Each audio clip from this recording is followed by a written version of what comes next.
ब्रह्मणिहन्ताणं ब्रह्मोऽसेदाणं ब्रह्मोमातेरियाणं ब्रह्मोपजायाणं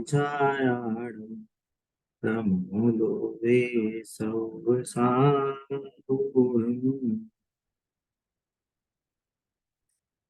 अभी हमारी मंगल शासन मन का दूसरा चैप्टर आत्मा और परमात्मा में हमने बहिरात्मा क्या होता है, बहिरात्मा पना क्या होता है, इसके बारे में हमने लास्ट क्लास में चर्चा करी थी। तो बहिरात्मा का अर्थ होता है जो शरीर और आत्मा को एक गिनता है, पर पदार्थों और इंद्रियों में अपनापन करता है, उसमें अच्छा बुरा मानता है। और शरीर और आत्मा अलग अलग वस्तुएं नहीं है, एक ही वस्तुएं हैं, है ना। उनमें डिफरेंस नहीं समझता। ये मेन उसकी डेफिनेशन हमने समझी थी, है ना। तो लास्ट क्लास में हमने क्वेश्चन लास्ट में ये छोड़ा था कि बहिरात्म पना कैसे छोड़ें, है ना। उसका उत्तर आपने क्या समझा, बहिरात्म पना को कैसे छोड़ें, क्योंकि उसके नेक्स्ट ही लाइन में हमने चैप्टर में पढ़ा था कि वहां पे क्वेश्चन रेज किया है प्रभाकर भट्ट ने कि बहिरात्म पना छोड़ना चाहिए। तो यहाँ पे क्वेश्चन रेज होता है कि बहिरात्म पना कैसे छोड़ना चाहिए, है ना। कौन बताएगा इसका उत्तर कि बहिरात्म पना कैसे छोड़ना चाहिए। स्वपर भेद विज्ञान करके आत्मा को शरीर से भिन्न जानना चाहिए। आत्मा की को ज्ञान स्वभावी और आनंदमय जानना चाहिए। और आत्मानुभूति करने पर हम्म। अंतरात्मा बन सकते हैं। तो आपने अंतरात्मा बनने को बता दिया, बात है कि बहिरात्म पना कैसे छोड़ें। ऐसे ही तो भाई इसी तरीके से तो छोड़ेंगे जब आत्मा को अच्छा, शरीर को, अच्छा ज्ञान में ही शरीर को जानेंगे। नहीं छोड़ना। क्वेश्चन था शरीर को नहीं छोड़ना क्या बहिरात्म पना छोड़ने के लिए। नहीं, अच्छा, स्वपर सही भेद हो, विज्ञान करके। सही। हाँ हाँ, आपने सही बोला है, मैं काउंटर क्वेश्चन कर रहा हूँ उस पे कि घर बार पर वस्तुओं को नहीं छोड़ना क्या बहिरात्मपना छोड़ने के लिए। उसमें उसमें अपनत्व को छोड़ना है। मतलब उसको हाँ अपना नहीं जानना है। हाँ, ये बहुत अच्छा पॉइंट पकड़ा है आपने कि हमें बहिरात्मपना छोड़ने के लिए हमें वस्तुओं को नहीं छोड़ना। वस्तुओं के कारण बहिरात्मपना नहीं है, ये मेन पॉइंट है। घर मकान के कारण, घर परिवार के कारण आपको बहिरात्मपना नहीं है। पति बच्चे, पत्नी बच्चे, पति पत्नी बच्चे हैं, मम्मी पापा हैं, भाई बहन हैं, इनके कारण आपको बहिरात्मपना नहीं है ना। इनमें अभी ना, अपनत्व जानने से बहिरात्मपना है। हाँ, अब उसके कोर पे जाए। बहिरात्मपने में क्या था कि वो अपने आप को आत्मा नहीं जान रहा। अब अस्थि में आते हैं, ये तो हमने नास्ति में बात करी। अस्थि में क्या बात है कि वो अपने को आत्मा नहीं जान रहा। और आप बहिरात्मपना क्या है कि वो जैसा जो जीव है वैसा जान ले। वो बहिरात्मपना छूट गया। सिंपल एक ही डेफिनेशन है बस। तो आपने विधि बताई है भाई अंतरात्मा बनने की, वो बिल्कुल सही है, वही विधि है अंतरात्मा बनने की विधि, है ना। उसी से ही बहिरात्मपना छोड़ा जाता है। पर उसमें भाव क्या है, उसमें जिस्ट क्या है उस चीज का। कंक्लूजन के वे में क्या बोलेंगे हम उस चीज में। कंक्लूजन के वे में बोलेंगे कि हमें अपनी भूल को सुधारना। हम जो आज तक भूल करते आ रहे हैं, हमें भूल को सुधारना है। बात समझ में आ रही है। आचार्य देव ने जितने भी शास्त्र लिखे हैं, जितनी भी चीजें लिखी, ग्रंथ लिखे, उसमें कहीं भी किसी की छोड़ा छाड़ी उसकी बात नहीं है। हमेशा जैन धर्म के ग्रंथों में आचार्यों ने हमें हमेशा हमारा स्वरूप बताया कि हम आत्मा हैं। इस आत्मा का निर्णय करने के लिए ही सारी चीजें बताई गई हैं। आत्मा का निर्णय करना ही ये वास्तविक ध्येय है, अल्टीमेट गोल। आत्मा को जानना, अब मैं जीव हूं, मैं आत्मा हूं, ऐसा जो विश्वास, ज्ञान और वैसी लीनता, ये ही मेन उद्देश्य है बस। उसको हम करेंगे तो हम वैराग्यपना छोड़ देंगे, है ना। अपन कितनी क्या कहते हैं पूजाओं में, स्तुतियों में पढ़ते हैं, 6 डाला में लिखा है, क्या लिखा है, भूल आपको भरमतिवादी। जो आत्मा को नहीं जानते वो 4 गतियों में भटकते हैं। बहिरात्मा में भी लास्ट में कहता, जो बहिरात्मपना है वो वास्तव में दुख है, वो टेंशन है, उसी के कारण से भटकन होती है, उसी कारण से हम अनंत भाव भटक रहे हैं, हम चारों गतियों में भटक रहे हैं, है ना। ऐसे ही इसमें पूजा में किसी स्तुति एक और में आता है, आकुलित भयो अज्ञान धारी, है ना। अज्ञानता के कारण आकुलित हो रहे हैं। और बहिरात्मपना क्या है, वास्तव में जो टेंशन हो रही है, हमने 3 चीजों की बात करी थी। ज्ञान में आत्मा का ज्ञान नहीं होना, श्रद्धा में वैसी आत्मा के प्रति श्रद्धा नहीं है, ज्ञान में वैसा, और चारित्र में वैसे राग द्वेष है। तो ये 3, ये पर्यायों में बहिरात्मपना है, जीव में बहिरात्मपना नहीं है। जीव तो सदा ज्ञान स्वरूप ही है। अंतरात्मा बने, रत्नत्रय हो गए, तो आत्मा चेंज हो गया क्या, नहीं। आत्मा तो भी आत्मा ही है, ज्ञान स्वरूप। वो पर्यायों में अंतरात्मपना प्रकट हो गया कि वो अब अपने आत्मा को आत्मा जान रही है, मैं ज्ञान स्वभाव ही हूं, ऐसा निर्णय उसे हो गया है ना। एक एग्जाम्पल है, बहुत सिंपल एग्जाम्पल है, चीनी का बूरा रखा है घर पे आपके, एक डब्बे में चीनी का बूरा पड़ा हुआ है। आपको ये भूल हो गई, अरे वो डब्बे में चीनी नहीं है, वो तो सोडा है, आने वाला सोडा है। आपको ये भूल हो गई। अब आपके घर में चीनी खत्म हो गई, आपको अपना दूध मीठा करना है। बताओ कब वो दूध मीठा होगा, कभी नहीं होगा। जब तक वो भूल नहीं मिटेगी तब तक आप अपना दूध मीठा नहीं कर सकते। उदाहरण में अभी समझ रहे हैं बात, है ना। और जैसे ही किसी ने बोला अरे ये तो चीनी है, तो क्या कितनी देर लगेगी दूध मीठा करना है, अरे तुरंत ला दूध मीठा किया। बात सिंपल सी ये है कि जो वो भूल थी,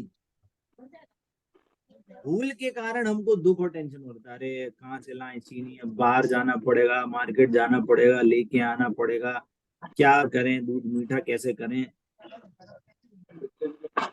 और हमने जैसे ही हमारी भूल दूर हुई, जैसे ही हमारी भूल दूर हुई वैसे ही हमने अपना काम कर लिया, है ना।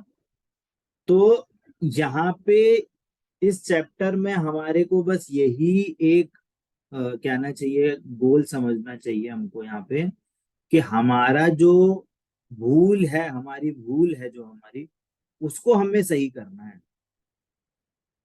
और हमें अपनी आत्मा का सही स्वरूप समझना है, हमें और कुछ नहीं करना। नास्तिक के रूप में हम बहुत सारी चीजें बोल सकते हैं, पर हमें अभी उस डायरेक्शन में नहीं जाना। हमें अपना जो असली डायरेक्शन है उसको पक्का करना है, कि हमारा जो भी काम हो वो हमारे आत्मा के समीप लेके जाए, जो भी काम हो वो हमें हमारे आत्मा के स्वरूप का सच्चा निर्णय कराए। जहाँ पे हमारी आत्मा का निर्णय हो रहा है, जहाँ हम अपने आत्मा के समीप जा पा रहे हैं, है ना, वो सही रास्ता है। वो ही हमें बहिरात्मापना छुड़ा सकेगा। क्लियर होता है सभी को, है ना। सिंपल सी बात है, मतलब जैसी वस्तु है वैसी वस्तु का हमारा निर्णय हो। हम आत्मा है, ज्ञान स्वरूपी आत्मा है, हमारा निर्णय उस रूप होना चाहिए। वो निर्णय होगा तो हम बहिरात्मपना छोड़ सकते। ठीक है, क्वेश्चन का आंसर मिला। अब आगे चलते हैं हम चैप्टर पे, ठीक है। तो प्रभाकर भट्ट ने बोला कि बहिरात्मपना छोड़ना चाहिए, यह तो ठीक है, पर तो योगेंद्र देव बोल रहे हैं बहिरात्मपन छोड़कर अंतर आत्मा बनना चाहिए। कैसे बनना चाहिए? कि जो व्यक्ति भेद ज्ञान भेद विज्ञान के बल से आत्मा को देहादि से भिन्न ज्ञान और आनंद स्वभावी जानता है, मतलब उसने शरीर और आत्मा में भेद विज्ञान कर लिया, जो अपनी इतने सारे दिनों से हमारी जो चर्चा आ रही है, लक्षण से उसने दोनों में भिन्नता मतलब स्थापित करी। दोनों में लक्षण भेद है, आत्मा ज्ञान स्वभावी है, शरीर ज्ञान स्वभावी नहीं है। दोनों में अलग अलग है, शरीर पुद्गलमयी है और जो आत्मा है वो ज्ञानमयी वस्तु है। दोनों के अलग अलग प्रॉपर्टीज है। ऐसा उसने क्या जाना, माना और अनुभव करता है। ऐसा क्या करता है? जानता है, मानता है, अनुभव करता है। यहाँ पे ये 3 वर्ड क्यों लिखे हैं? कि वो श्रद्धा, ज्ञान और चारित्र की यहाँ पे स्थापना करी है। अकेला जानने मात्र से काम नहीं होगा।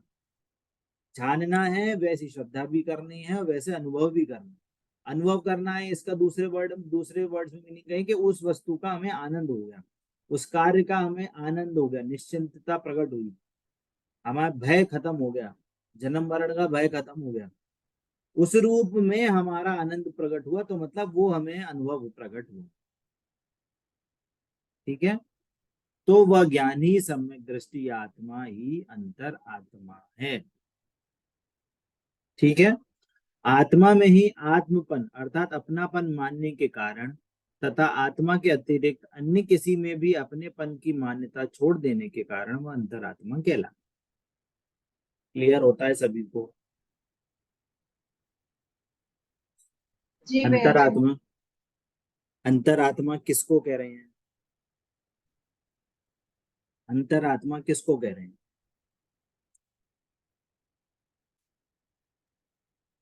तो अपनत्व को छोड़ना और आत्मा को जानना। जीव देखो, अब मैंने स्टार्टिंग में इस चैप्टर के पहले में बोला, जीव तो जानने वाला है, वो ज्ञानमयी वस्तु है।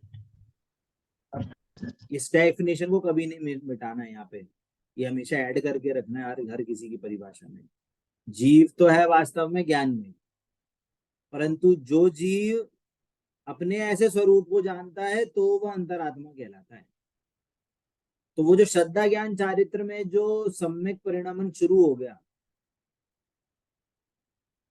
श्रद्धा में, ज्ञान में और चारित्र में, इनमें जो सम्यक पना शुरू हुआ, मैं आत्मा हूं, मैं शुद्धात्मा हूं। बात क्लियर हो रही है आपको? उनमें जो सम्यक पना शुरू हुआ है, वो जो पर्याय है वो अंतरात्मा। आत्मा तो सदा ज्ञान में ही वस्तु है, उसमें कोई घटा नहीं, कुछ बढ़ा नहीं। उसको जो शुद्ध परिणामन चालू हो गया श्रद्धा ज्ञान चारित्र में, वो अंतरात्मा कहलाता है। बात समझ में आ रही है? जी भैया। ये पहली वाली क्लास में भी हमने उसके लिए पढ़ा था, बहिरात्मपना के लिए, कि है तो वास्तव में वो ज्ञान में ही वस्तु है ना, है तो सदा वो ज्ञान में ही वस्तु, परंतु वो अपने को जानता नहीं है। तो वो श्रद्धा ज्ञान चारित्र की जो पर्याय हैं, मिथ्या दर्शन, मिथ्या ज्ञान, मिथ्या चारित्र, तो हम उसको बहिरात्मपना कह रहे हैं। आत्मा तो एक ही प्रकार का है। आत्मा 3 टाइप्स की आत्मा नहीं होती, उनकी अवस्थाएं 3 टाइप की। तो अवस्था मतलब पर्याय। तो जो श्रद्धा ज्ञान चारित्र में जो बहिर्पना है, जो मिथ्यापना है, हम उसको बहिरात्मपना कह रहे हैं। और जब श्रद्धा ज्ञान चारित्र में शुद्धता प्रकट हो गई, आंशिक शुद्धता प्रकट हुई, पूर्णता नहीं, आंशिक शुद्धता प्रकट हुई, उन्होंने अपना स्वरूप जाना, तो वो अंतरात्मा कहलाने लगा, है ना। तो वो शुद्ध परिणमन को हम अंतरात्मा कह रहे हैं। बात समझ में आ रही है? हाँ जी के ना जी? ठीक है, तो श्रद्धा ज्ञान भैया जी, चारित्र। हाँ एक डाउट है यहाँ पर, परिणामन बोलेंगे तो चेंज, पर्याय, हाँ। हम्म। मतलब तो बाहर बहिरात्मा से अंतरात्मा को। हाँ ठीक है। हाँ तो वो जो उन श्रद्धा ज्ञान चारित्र में जो परिणमन चल रहा है उसको हम अभी मुख्य कर रहे हैं कि उनके उनमें क्या चल रहा है, उनमें शुद्धता चल रही है क्या शुद्धता चल रही है। उनमें यदि बहिर्पना है मतलब कि वो अपने को आत्मा नहीं जानते, पर वस्तुओं में अहमपना है, तो वो बहिरात्मा है। और यदि वही श्रद्धा ज्ञान चारित्र की जो पर्याय हैं वो अपने आत्म स्वरूप में लीन होना, उन्होंने आत्म स्वरूप का निर्णय कर लिया, तो जो आंशिक शुद्धता प्रकट हो रही है तो उसको हम अभी अंतरात्मा कह रहे हैं। ठीक है, क्लियर। ये अवस्थाएं हैं आत्मा की, आत्मा के प्रकार नहीं है, ये ध्यान से समझना। आत्मा तीन टाइप का नहीं होता, आत्मा नया टाइप का अंतरात्मा हो जाए ये नहीं है। आत्मा तो एक ही टाइप का है, वो है ज्ञान स्वभावी आत्मा। उसकी अवस्था में अंतरात्मा पना प्रकट हुआ है। ठीक है, आगे। अभी अंतरात्मा है ये तीन प्रकार के हैं, है ना, उत्तम मध्यम और जघन्य। ठीक है, उत्तम मध्यम और जघन्य, है ना। इसका क्या मीनिंग है? अच्छा, इससे पहले गुण स्थान क्या होते हैं आपको पता है? व्हाट इज गुण स्थान? किसी का इसको अर्थ पता है?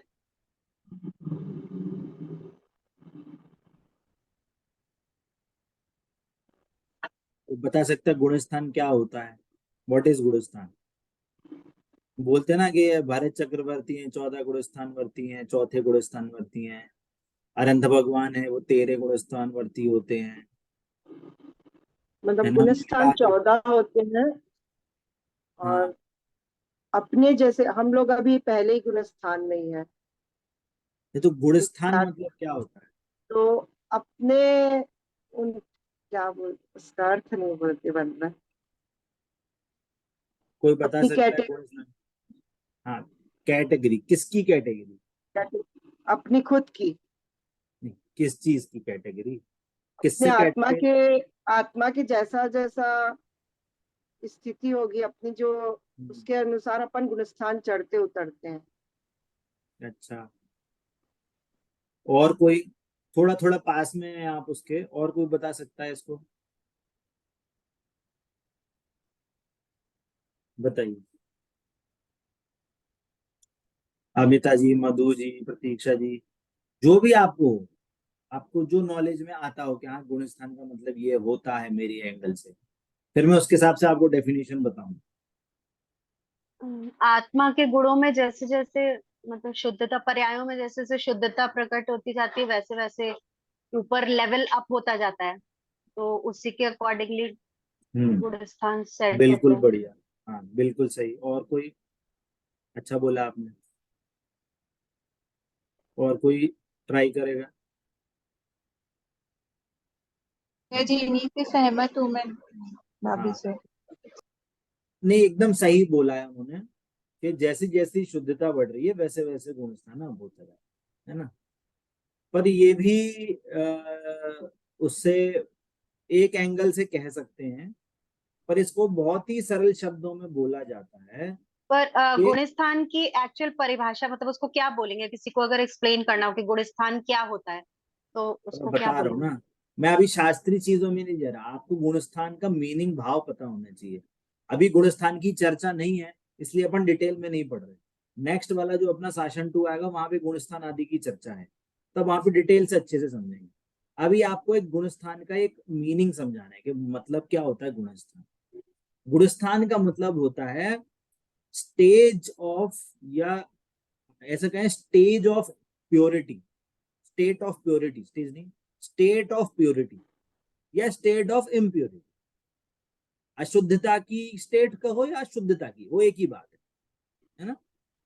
हम हमको शुद्धता से मतलब है, हमें अशुद्धता से मतलब नहीं, हमें मोक्ष जाना है तो वो पूर्ण शुद्ध अवस्था है, तो हम उसके एंगल से हम शुद्धता को मुख्य कर रहे हैं। कहीं कहीं पे अशुद्धता भी आता है, वो एक ही मीनिंग है, उसका अपोजिट जो कहला जाएगा वो अशुद्धता होगा। तो हम क्या बोलेंगे, स्टेट ऑफ प्यूरिटी, है ना। जैसे हम सोना सोना लेने जाते हैं, तो हम सोने को क्या बोलते हैं, नहीं भैया ये कंगन है ना, ये बहुत ढीला बनेगा, आप इसको 22 कैरेट की जगह 18 कैरेट का करो, या ये जो हार है ये 22 कैरेट का नहीं बन पाएगा, आप इसको 20 कैरेट या 18 कैरेट बोलो। बोलते हैं कि नहीं बोलते हैं?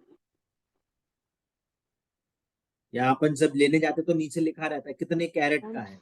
भैया प्योरिटी की यूनिट बोल सकते हैं ना, जैसे जैसे यूनिट लीटर नहीं बोल मीटर रहे हैं, उसमें। यूनिट नहीं है यहाँ पे, यूनिट तो अलग चीज हो जाएगी। अभी हम यूनिट कैटेगराइजेशन कर रहे हैं, हम स्टेट प्योरिटी की स्टेट से हम कैटेगराइज कर रहे हैं, ग्रुपिंग कर रहे हैं, ग्रुपिंग। तो जैसे हम कोई हीरे जवाहर सॉरी अपनी ज्वेलरी वगैरह लेने जाते हो आप जब, तो वहां पे कैरेट लिखा होता है, तो कैरेट का मतलब क्या होता है, 22 कैरेट, 20 कैरेट, 18 कैरेट, 10 कैरेट, 16, जो भी है, उसका मीनिंग क्या है, purity of gold. Purity of gold gold. की शुद्धता। 20 कैरेट में दूसरे को कॉपर वॉपर चांदी जो चीजें हैं वो ज्यादा मिली है, 22 कैरेट में और कम मिली है, 24 कैरेट में एकदम प्योर गोल्ड है। इतनी अपन नॉलेज रखते हैं कि नहीं रखते, है ना। कोई अगर 18 कैरेट का होगा तो हम वो वजन से उसका 18 कैरेट का वजन करके फिर 18 कैरेट का दाम निकाल के हम उसको बेचते हैं, खरीदते हैं। उसके 18 कैरेट में हम पूरे के पूरे वेट के हिसाब से अपन नहीं देते उसका कॉस्ट, है ना। करते हैं कि नहीं करते ये वाली चीज। तो वैसे ही स्टेट ऑफ प्योरिटी के हिसाब से गुण स्थानु मतलब उनके जो भाव हैं, जीव की जो पर्याय हैं, है ना। तो अब जैसे मान लो कोई 18 कैरेट है, 18 कैरेट क्या होगा, 18 कैरेट हल्का होगा थोड़ा, क्योंकि उसमें दूसरे इधर उधर की वस्तुएं हैं इन कंपैरिजन। वो 24 कैरेट वाला और भारी होगा, उसमें और चिकनापन होगा, और उसमें क्या होगी, उसकी शाइन ज्यादा अच्छी होगी 24 कैरेट की, है ना। ऐसे डिफरेंस क्रिएट कर रहे हैं अपन, क्या उसकी प्रॉपर्टी के हिसाब से। वैसे ही जीव में जो श्रद्धा ज्ञान चारित्र रूप पर्याय हैं, उनमें जो स्टेट ऑफ प्योरिटी है उसका हमने ग्रुपिंग करी है, ग्रुपिंग। पहला गुण स्थान, दूसरा गुण स्थान, तीसरा, चौथा, पांचवा, ऐसे ऐसे ऐसे करके हमने 14 गुण स्थान की हमने ग्रुपिंग करी है। तो उन हर ग्रुप की अपने अपने कुछ एट्रीब्यूट्स होते हैं, जो हम आगे जाके चर्चा करेंगे कभी, है ना। तो जब भी गुण स्थान की बात हो तो कहने का मतलब हम उस गुण स्थान के उस ग्रुप की बात करें, उसमें इतनी स्टेट ऑफ प्योरिटी है। तो स्टेट ऑफ जितनी जितनी प्योरिटी बढ़ेगी उतने उतने गुण स्थान आपके बढ़ते जाएंगे। जैसा अमिता जी ने कहा था कि जो शुद्धता जैसी जैसी बढ़ती जा रही है वैसे वैसा गुण स्थान आगे उनका नंबर हमारा बढ़ता जा रहा है। ठीक है। तो अब यहाँ पे जो बात आ रही है, बात आ रही है कि अंतरात्मा 3 टाइप के हैं, जघन्य, मध्यम और उत्तम। जघन्य मतलब सबसे लोअर कैटेगरी, उत्तम मतलब सबसे बेस्ट कैटेगरी, मध्यम मतलब बीच के जितने भी होंगे वो मध्यम। ठीक है। अब यहाँ पे क्या कह रहे हैं कि अंतरंग और बहिरंग दोनों प्रकार के परिग्रह से रहित उत्कृष्ट शुद्धोपयोगी क्षीण कषाय मुनि 12वें गुणस्थान वर्ती। 13वें गुणस्थान में तो अनंत भगवान बन जाते हैं, अभी उनकी बात नहीं चल रही। तो जो 13वें गुणस्थान से जस्ट पहले जो 12वें गुणस्थान वर्ती जो मुनिराज हैं, जो अंतरंग बहिरंग से तो है ही, बहिरंग से तो उनके सर्व परिग्रह का त्याग है। अंतरंग में भी इसको क्या कह रहे हैं, क्षीण कषाय मुनि, शुद्धोपयोगी, क्योंकि वो आत्मा में लीन है। 12वां गुण स्थान चलते फिरते नहीं होता। 12वां गुण स्थान जब मोक्ष कोई जीव जा रहा होता है तब वो 12वां गुण स्थान आता है। तो वो भी एक मुनिराज की कंडीशन ही है, अभी वो अनंत नहीं बने। जस्ट मुनि अनंत बनने से जस्ट पहले जो मुनिराज की अवस्था होगी वो 12वें गुण स्थान वर्ती होती है। तो उनके क्षीण कषाय, सारी कषाएं क्षीण हो जाती हैं, है ना। तो इसलिए 12वें गुणस्थान का दूसरा नाम भी है क्षीण मोह गुणस्थान। उसका नाम कहते हैं क्षीण मोह, मतलब सारी कषाएं नाश हो गई। तो इसलिए अंतरंग परिग्रह जो कषाय थी, अंतरंग परिग्रह का कारण वो भी नष्ट हो गया, बाहर में भी परिग्रह नहीं है। इसलिए जो उत्कृष्ट शुद्धोपयोगी, उत्कृष्ट सबसे मैक्सिमम है ना, सबसे हाई क्वालिटी का जो शुद्धोपयोग है, ऐसे जो मुनिराज होते हैं 12वें, जो कि 12वें गुण स्थान वर्ती हैं, वो वास्तव में उत्तम अंतरात्मा। ठीक है, समझ में आया उत्तम अंतरात्मा कौन होते हैं? नहीं आया? आया कि नहीं आया? आ गया। मतलब जो भैया जी, हाँ जो बोलिए। सभी मुनिराज जो भी हैं वो हमारे 12वें गुण स्थान में है। नहीं नहीं नहीं, है। मैंने क्या बोला, अरहंत जब ध्यान लगा रहे हैं कोई मुनिराज, और अरहंत मोक्ष जाने वाले, मोक्ष बनने की प्रोसेस में ध्यान, जैसे मान लो क्या कहते हैं, पार्षद भगवान, पार्षद मुनिराज ध्यान लगा के बैठे थे, तो पार्षद मुनिराज को हम उत्तम अंतरात्मा नहीं कहेंगे। परंतु जब उपसर्ग के टाइम पे, जब जैसे मान लो अभी क्या है, अभी मान लो हम सेकंड्स के फॉर्म में कहें, 1 से लेके 30 सेकंड हुए, तो मान लो 25वें सेकंड पे मान लो वो अनंत भगवान बनने वाले हैं, for example particular date particular time के 25 सेकंड पे वो अनंत भगवान बनने वाले हैं। तो उससे पहले जितने समय के लिए उनका 12वां गुणस्थान होगा, मान लो 10 सेकंड के लिए उनका 12वां गुणस्थान का समय था, उससे पहले उनका 10वां होगा, 9वां होगा, 8वां, क्योंकि वो ऊपर चढ़ते हैं, शुद्धि जब ध्यान लगाते हैं तो शुद्धता उनकी बढ़ती जाती है, सारे कर्मों का नाश होते जाते हैं। तो जब अनंत भगवान बनने वाले थे, तो उससे पहले जो 10 सेकंड का समय था, 15 सेकंड से लेके 24 सेकंड तक, है ना, उस समय जो 12वां गुण स्थान उनका जो उन्होंने अटेन किया, जिस समय उनकी सारी कषाएं नाश हो गई, है ना, उस कंडीशन के जो मुनिराज होते हैं, जिनको जस्ट नेक्स्ट सेकंड कुछ समय के बाद उनको मोक्ष होने वाला होता है, उस ध्यान ध्यान इसलिए क्या बोल रहे हैं, शुद्धोपयोगी, वो उसमें शुद्धोपयोग है, ध्यान की अवस्था में है।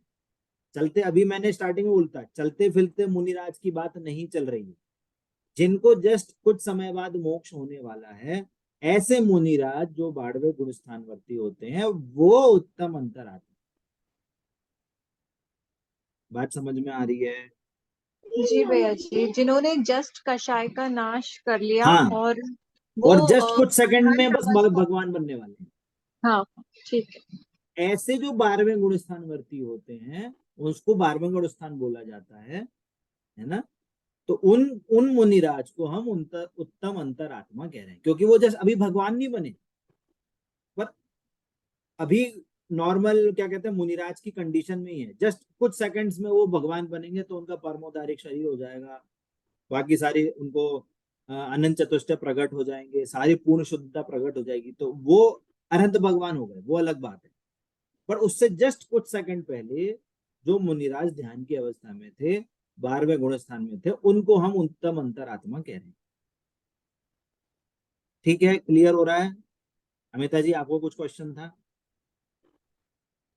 हो गया, क्लियर होगा? क्लियर, हाँ क्लियर। ठीक है, ठीक है, क्लियर हो गया आपको उत्तम अंतरात्मा कौन है? भैया जी नेटवर्क इशू हो रहा है क्योंकि मैं ट्रेन में हूँ एक्चुअली। हाँ हाँ, आप रिकॉर्डिंग में सुन भैया लो। जी उत्कृष्ट का मीनिंग? उत्कृष्ट मतलब सुप्रीम, उत्कृष्ट मतलब सुप्रीम, हाँ है ना। हाँ। ये हुई उत्तम अंतरात्मा, मतलब एकदम टॉप लेवल, सबसे टॉप मोस्ट जो उत्तम अंतरात्मा है वो। अब सबसे नीचे में जघन्य अंतरात्मा कौन है? कि जो चौथे गुणस्थान वर्ती, जो कहने का मतलब है कि जिन्होंने अपनी आत्मा का स्वरूप, सच्चा स्वरूप जान लिया, है ना। चौथे गुणस्थान वर्ती को कहते हैं अव्रती श्रावक, व्रत नहीं है उनके पास, अभी कुछ व्रत नियम संयम नहीं लिए हैं, अपने जैसे ही श्रावक हैं, जैनी श्रावक है ना, आचरण पाल रहे हैं, परंतु उसने अपनी आत्मा का श्रद्धान सम्यक रूप से, अपना आत्मा का श्रद्धान उसे हो गया, उसको दूसरी भाषा में कहें कि उसको रत्नत्रय प्रकट हो गए हैं, उसको बोलते हैं हम चौथा गुणस्थान वर्ती अविरत सम्यक वृत्ति। अविरत का दूसरा वर्ड होता है अव्रति, मतलब उसके व्रत नहीं है। जिसके व्रत होते हैं तो वो पंचम गुणस्थान वर्ती होते हैं। सम्यक दर्शन के साथ, मतलब रत्नत्रय, सम्यक दर्शन, सम्यक ज्ञान, सम्यक चारित्र के साथ जिसको व्रत हो जाए वो पांचवा हो जाता है। पर जिसको व्रत नहीं है अभी, परंतु आत्मा का सच्चा स्वरूप प्रकट उसको समझ में आ गया, उसको प्रकट हो गया, उसको कहें कि आंशिक शुद्धता प्रकट हुई है जस्ट अभी, और वो अभी कंटिन्यू रहेगी, है ना।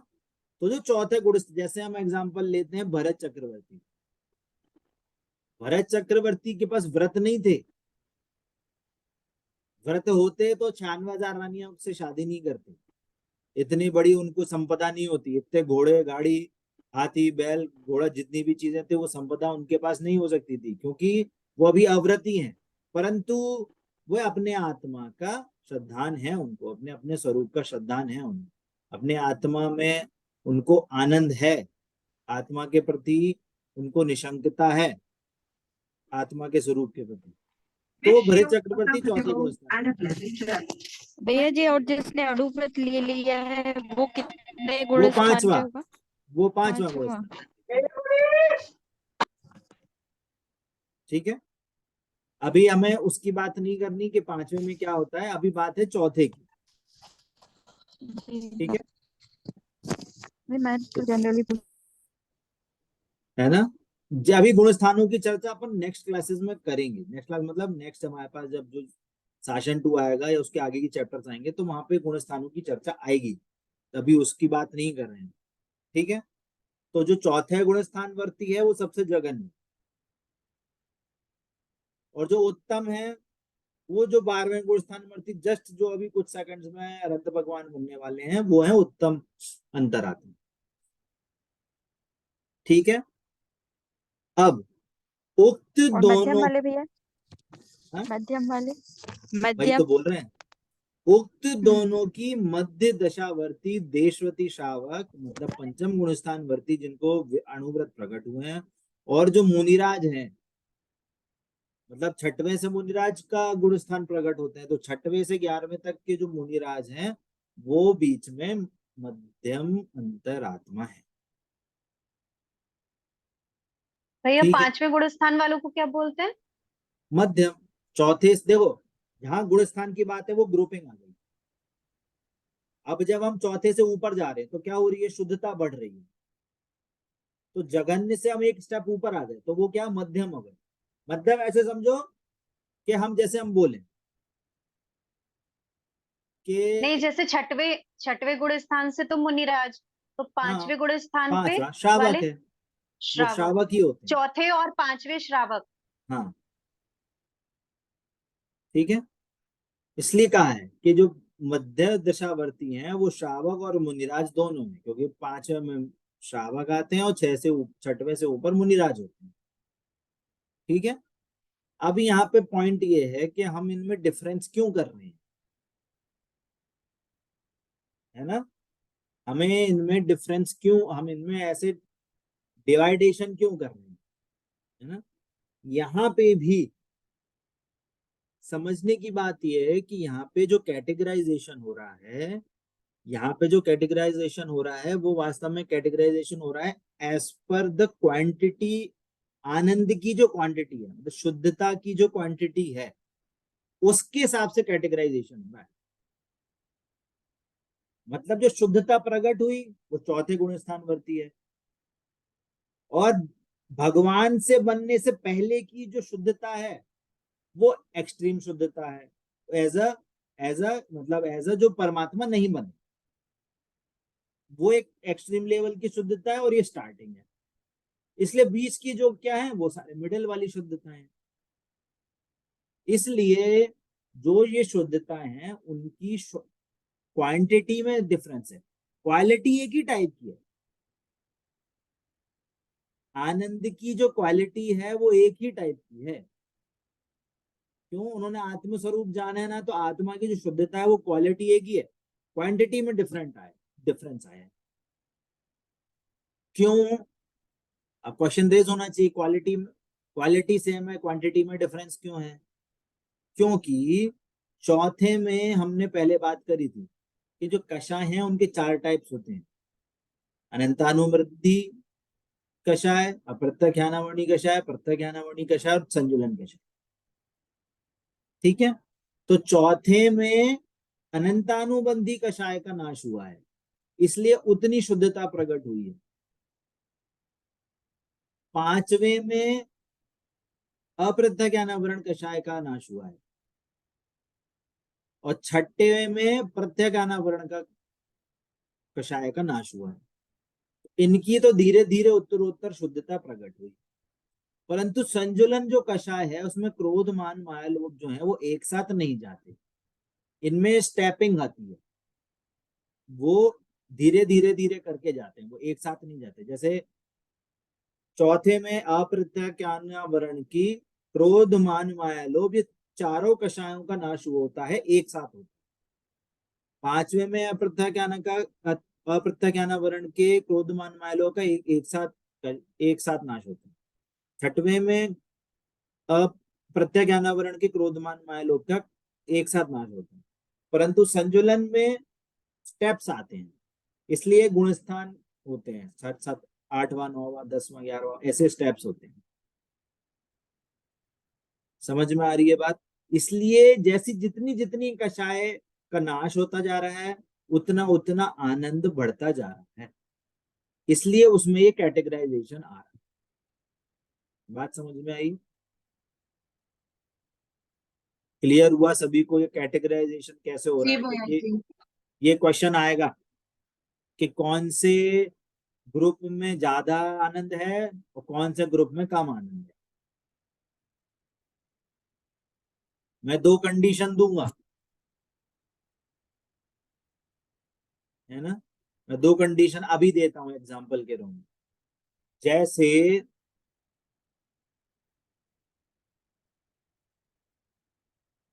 हाँ, मान लीजिए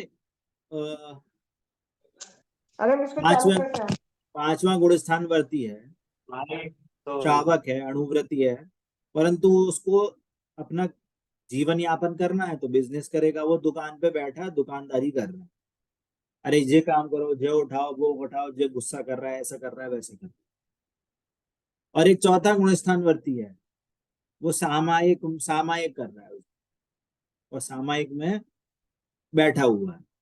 बताओ कौन से जीव के पास ज्यादा शुद्ध परिणाम है? चौथे गुण स्थान वाले को। चौथे वाले हाँ, और कौन बोलेगा? चौथे वाले के पास है भैया ये ज्यादा, क्योंकि अभी क्यों नहीं पूछा, अभी आंसर पूछा किसके पास है। आपकी आवाज ब्रेक हो रही है मधु जी।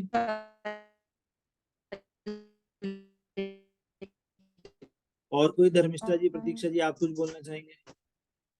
आनंद दोनों में समान है, क्वालिटी नहीं, क्वांटिटी जो है वो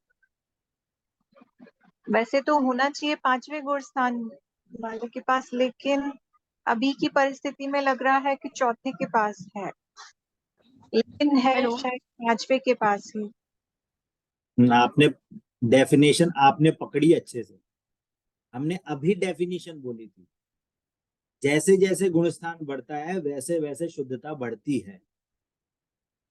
इट वो बाहर की क्रियाओं से इंडिपेंडेंट है। बाहर की क्रिया आत्मा की शुद्धता, आत्मा के आनंद को इफेक्ट नहीं करती। जी भैया जी।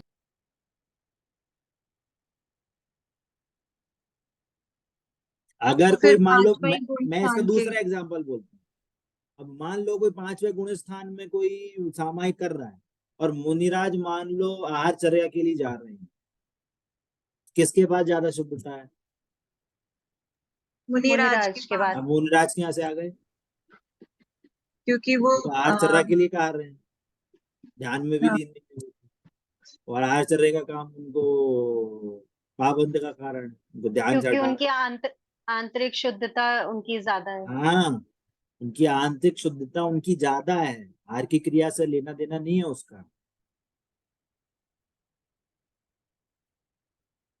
यही हमने डेफिनेशन स्टार्टिंग में पढ़ी थी कि वो आंशिक शुद्धता कैसी है। वो जो शुद्धता है वो छठवें में ज्यादा है, पांचवें में उससे कम है, चौथे में उससे कम है, इर्रिस्पेक्टिव के बाहर कौन सी क्रिया चल रही। ठीक है, ऑल दो ठीक है, मैंने एग्जांपल दिया, बट ये क्वेश्चन आएगा नहीं क्योंकि गुणस्थान का चैप्टर हमारे पास अभी नहीं है। अभी आपको समझाना था कि कौन आनंद किसके पास जाना है एज पर डेफिनेशन, है ना। तो आपको ये अभी कंसेप्ट क्लियर होता है कि जैसे जैसे गुणस्थान बढ़ता है वैसे वैसे शुद्धता बढ़ती है, इर्रेस्पेक्टिव के बाहर पे क्या क्रिया हो रही। ठीक है, तो हमने चौथे गुणस्थान वर्ती को क्या बोला, जगन्य अंतरात्मा बोला, क्योंकि वहां पे शुद्धता स्टार्टिंग हुई, मोक्ष मार्ग वहां स्टार्ट हो रहा है, शुद्धता मतलब और मोक्ष भैया मार्ग। एक दो तीन गुण स्थान वो नहीं होते? ये एक दो तीन गुण स्थान होते हैं, कोई चौथा गुण स्थान वर्ती जब नीचे गिरता है तो तीन दो एक ऐसे करके गिरता है, उसकी अलग चर्चा है, थोड़ी कॉम्प्लिकेटेड है, तो अभी हम अभी अच्छा, उसको नहीं वो ले रहे हैं। गिरने के गुण स्थान है। गिरने के तीन, दूसरे तीसरे गिरने के गुण स्थान है, तो चौथे से गिरेगा तो तीसरे में आएगा, फिर दूसरे में आएगा, फिर एक में आएगा, ऐसे। ठीक है, तो वो गिरने के गुण स्थान है, वो अगर तीसरे में आएगा तो गारंटी से पहले गुण स्थान में आएगा ही आएगा, ऐसा होता है। ऐसा नहीं तीसरे से चौथे में चला जाएगा, ऐसे वो नीचे ही गिरेगा वो, तो मतलब वो ग्रुपिंग है ऐसा। ठीक है, अभी हमने ये समझा कि जो चौथे गुण स्थान वर्ती है वो जगन्य अंतरात्मा है, और जो शुद्धोपयोगी जो 12वें गुण स्थान वर्ती जो मुनिराज हैं वो उत्तम अंतरात्मा। इसके बीच में जो भी गुण स्थान में जैसी कंडीशन हो रही है वो सारे मध्यम अंतर आत्मा है। क्लियर होता है सभी को, है ना। अब आगे क्वेश्चन आता है क्या, कि अंतरात्मा बनने से क्या लाभ है, हम अंतरात्मा क्यों बने। पॉइंट पकड़ में आता है, जब अंतरात्मा क्यों बने, जब हमें भगवान बनना है तो बहिरात्मा से सीधे अंतरात्मा, बहिरात्मा सीधे परमात्मा बन जाते हैं। अंतरात्मा क्यों बने, तो यहाँ पे वो अंतरात्मा बनने का लाभ बता रहे हैं। क्या बता रहे हैं कि योगेंदु देव कह रहे हैं कि यही अंतरात्मा, अब यहाँ पे स्टार्टिंग अंतरात्मा की चौथे गुण स्थान वर्ती अवृत्ति शावक से हो रही है। यह अंतरात्मा गृहस्थ अवस्था त्याग कर शुद्धोपयोग रूप मुनि अवस्था धारण करके निज स्वभाव साधन द्वारा परमात्मा पद प्राप्त करता है, परमात्मा बन जाता है, और इसके अनंत दर्शन, अनंत ज्ञान, अनंत सुख, अनंत वीर प्रकट होता है। अर्थात यही अंतरात्मा अपने पुरुषार्थ द्वारा आगे बढ़कर परमात्मा बनता है। मतलब यदि परमात्मा बनना है तो बिना अंतरात्मा बने नहीं हो सकता परमात्मा। परमात्मा का रास्ता अंतरात्मा बनने से ही निकलता है। मतलब इसका और मतलब क्या है कि हमें अपनी आत्मा का श्रद्धान होगा तो उसमें जैसे जैसे लीनता बढ़ेगी वैसे वैसे हम अंतरात्मा जगन्य से मध्यम, मध्यम से उत्तम अंतरात्मा बनेंगे तो हम परमात्मा बन सकते हैं। तो बीच की जो स्टेजेस हैं वो डिफाइन करती हैं कि आत्मा में लीनता कितनी है। प्रकट समझ में आता है आपको। तो वो जो स्टेजेस आ रही हैं, क्या बोला, वो जो स्टेजेस आ रही हैं वो वास्तव में आपकी मोक्ष मार्ग की स्टेजेस हैं। उसमें उन कंडीशंस को जाने जाए बिना, उन अवस्थाओं को, उस अवस्था के रास्ते पे जाए बिना हम परमात्मा नहीं बन सकते। उन अवस्थाओं में जैसे जैसे पुरुषार्थ बढ़ेगा वैसे वैसे हमारे गुणस्थान बनेंगे, जैसे जैसे गुणस्थान बढ़ेंगे हम वैसे वैसे अनंत अवस्था को प्राप्त कर सकते हैं। कहने का मतलब है और नजदीक जा सकते। क्लियर होता है सभी को। हाँ जी जी कि भैया नहीं, जी। कहाँ चले गए। ठीक है, अब आगे क्वेश्चन ये है अब परमात्मा बनने से क्या लाभ है?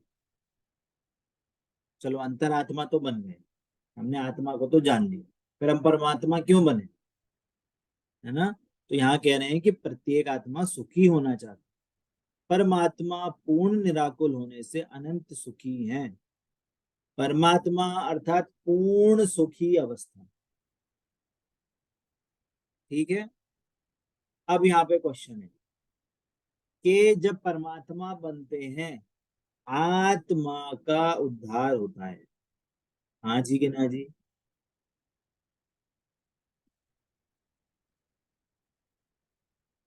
आत्मा का उद्धार हुआ नहीं हुआ? आत्मा को सुख प्रकट हुआ तो उसको अच्छा लगेगा कि नहीं लगेगा? अरे पहले ही बोला था कि ये सिर्फ अवस्थाएं हैं, परमात्मा सिर्फ अवस्था की बात चल रही है। बाहरी श्रद्धा ज्ञान चारित्र में जो पूर्ण अवस्था प्रकट हुई उसको परमात्मा पना कह रहे हैं। आत्मा तो सदा ज्ञान स्वभावी आत्मा रहता है। आत्मा बहिरात्मा पने के साथ होने से उसमें कोई खराबी नहीं आती। आत्मा यदि परमात्मा बन जाए तो वो उसमें कुछ सुधार नहीं होता, उसका सुधार नहीं हो जाता।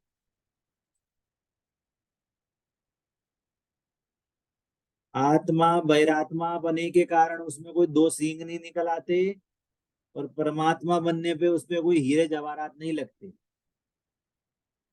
यहाँ पे सिर्फ अवस्था से आत्मा की तीन कंडीशंस बताई गई हैं।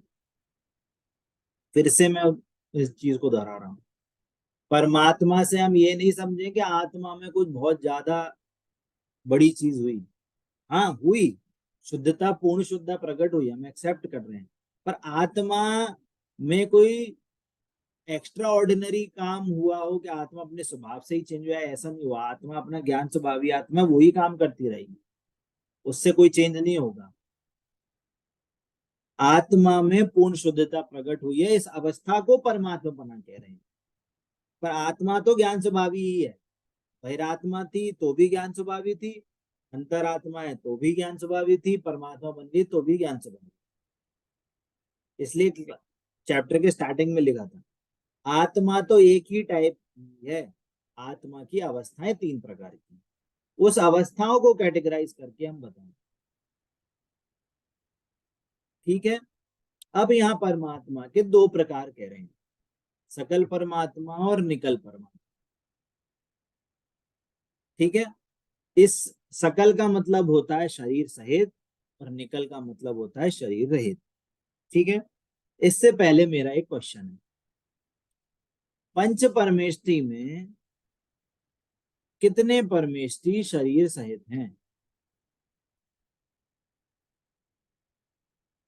पंच परमेष्टि में कितने परमेष्टि शरीर सहित हैं?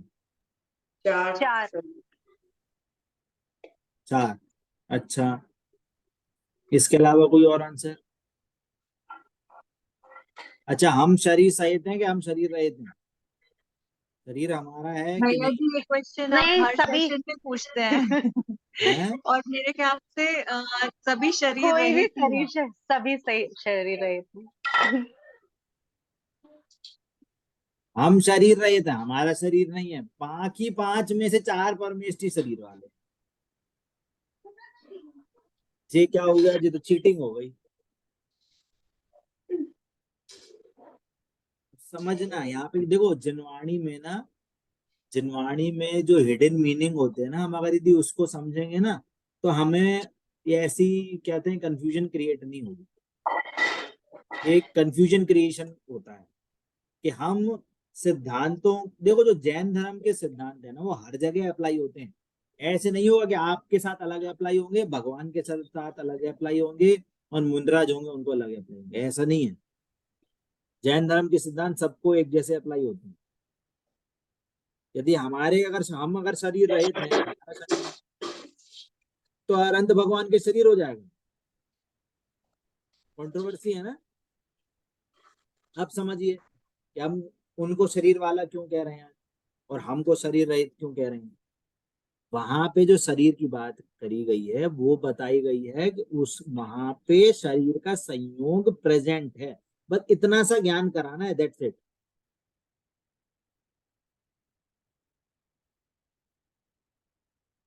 बात समझ में आ रही है? वास्तव में अनंत भगवान भी शरीर रहित हैं। उनका जो सुख है, अनंत ज्ञान, अनंत सुख, अनंत वीर, अनंत दर्शन है, वो शरीर पे डिपेंडेंट नहीं है,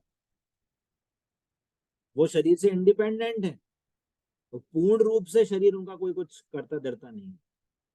पर परंतु वहां पे अभी 4 आघाती कर्म विद्यमान है ना, उसके कारण से वो शरीर प्रेजेंट है। इसलिए बस हमको उसका कितना कहने में आता है कि वो शरीर सहित है, उनको शरीर का संयोग है, इतनी सी बात है बस।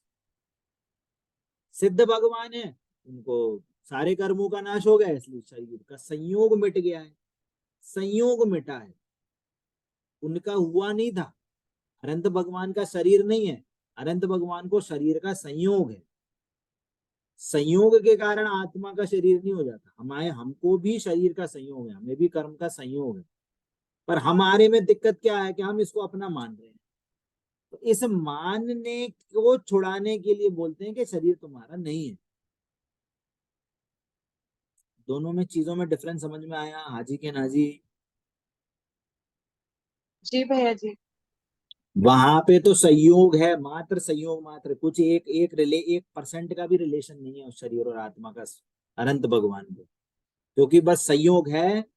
तो संयोग का ज्ञान कराने के लिए बात होती है कि अनंत भगवान शरीर सहित है, सकल परमात्मा है, पर वास्तव में शरीर नहीं हुआ। और यहाँ पे शरीर रहित क्यों बोल रहे हैं हम कि अब ये शरीर हमारा नहीं है? कि हमारी जो मिथ्या मान्यता है ना, उसको छुड़ाने के लिए बोला जाता है कि शरीर तुम्हारा नहीं है। दोनों का औचित्य है। बात समझ में आ रही है ना? तो सकल परमात्मा बोलने में प्रॉब्लम नहीं है, हमें बस इतना समझना है कि जो आत्मा भगवान है, अनंत भगवान है, वो वास्तव में तो जीव ही है। वहां पे जो शरीर का संयोग प्रेजेंट है, इसलिए उस संयोग के कारण उनको सकल परमात्मा कह रहे हैं। और सिद्ध भगवान को संयोग भी चला गया, बस इतने से डिफरेंस के लिए 2 डिवाइडेशन करें। बात समझ में आती है ना? भैया जी, वापस पांचों परमेष्ठी शरीर रहित हैं। और क्या, आत्मा और शरीर में कोई रिलेशन ही नहीं है परंतु उस कंडीशन में शरीर की जैसी कंडीशन होती है, उसका ज्ञान कराने के लिए वैसे वैसे कथन बोले जाते हैं कि अनंत भगवान के शरीर का संयोग है। आचार्य उपाध्याय साधु हैं, उनके 28 मूल गुण का पालन होता है, तो उनकी ऐसी ऐसी क्रियाएं होती हैं, तो शरीर की क्रियाएं होती हैं, आत्मा में नहीं होती। आत्मा में तो कषाय 3 कषाय चौकड़ी के भाव से आनंद है। उन कंडीशन का आत्मा के सुख में कोई रिलेशन नहीं। अभी तो बताया था 2 एग्जाम्पल बता के, बाहर की कंडीशन से आत्मा की शुद्धता में कोई प्रॉब्लम नहीं आती, वो डिपेंडेंट नहीं है उसके, है ना? वैसे अनंत भगवान, ठीक है। तो क्या कह रहे हैं कि 4 घाती कर्म का अभाव करने वाले श्री अनंत भगवान तो शरीर सहित होने से, शरीर सहित मतलब शरीर का संयोग, सकल परमात्मा कहते हैं। और कर्मों से रहित हैं, इसलिए सिद्ध भगवान शरीर रहित होने से निकल परमात्मा कहते हैं, है ना? वो संयोग का ज्ञान कराने के लिए उनको सकल परमात्मा कहा जाता है। परंतु वास्तव में सारे ही जीव, जितने जीव हैं, वो शरीर रहित ही होते हैं। ये दृष्टि हमारे में होनी चाहिए। ये क्यों बोला जा रहा है कि हम आज तक अपने आप को शरीर सहित ही मानते आ रहे हैं और शरीर में अपनापन करते आ रहे हैं। जैसे ही हम अपने आप को शरीर रहित मानेंगे, तो हम अकेले शरीर रहित है कि सारी आत्मा शरीर रहित है? सारी आत्मा शरीर रहित है। अपने भूल के कारण वो अपने आप को शरीर मान रहे हैं, इतनी सी गलती है, ठीक है।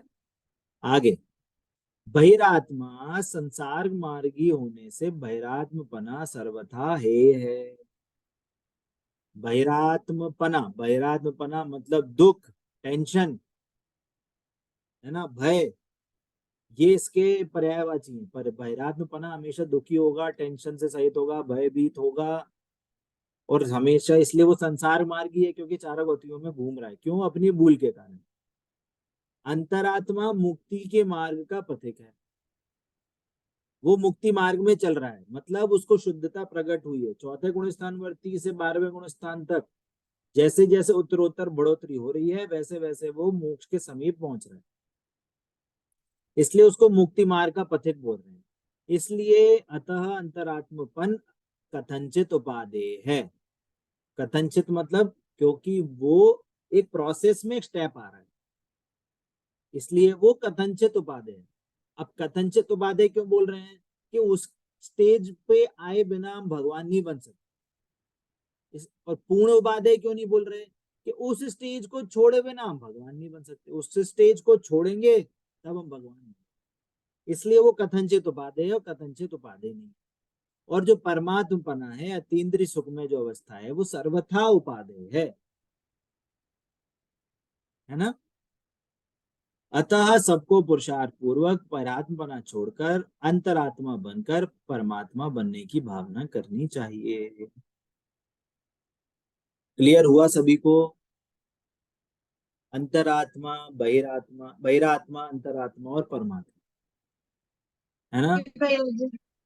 ये आत्मा की 3 स्टेजेस हैं। हर स्टेज में, हर स्टेज का अपना स्वरूप है। ये स्टेज मतलब वो अवस्था है आत्मा की, है ना। आत्मा तो एक ही प्रकार का है, ये हमें इस चैप्टर में हमारे को हमेशा याद रखना चाहिए। आत्मा तो सदा ज्ञान स्वभावी ही है, परंतु उस आत्मा के जो 3 स्टेजेस हैं उनका हमें ज्ञान कराया, कैटेगराइजेशन कराया है अवस्था के अकॉर्डिंग। ठीक है, क्लियर होता है सभी को? कोई डाउट? समय भी अपना हो गया है। ठीक है, चलिए अपना अभी आज की क्लास यहीं समाप्त करते हैं। नेक्स्ट क्लास में हम नया चैप्टर पढ़ेंगे। ठीक है, चलिए। जिनवाणी के ज्ञान से सूझे लोकालोक, सो वाणी मस्तक नमो सदा देता हूँ दो। पूरी द्वादशांग में जिनवाणी माता की जय हो, जय हो, जय। अहिंसा में जैन धर्म की जय हो, जय हो, जय जिनेन्द्र सभी को। जय जिनेन्द्र भैया जी, जय जिनेन्द्र।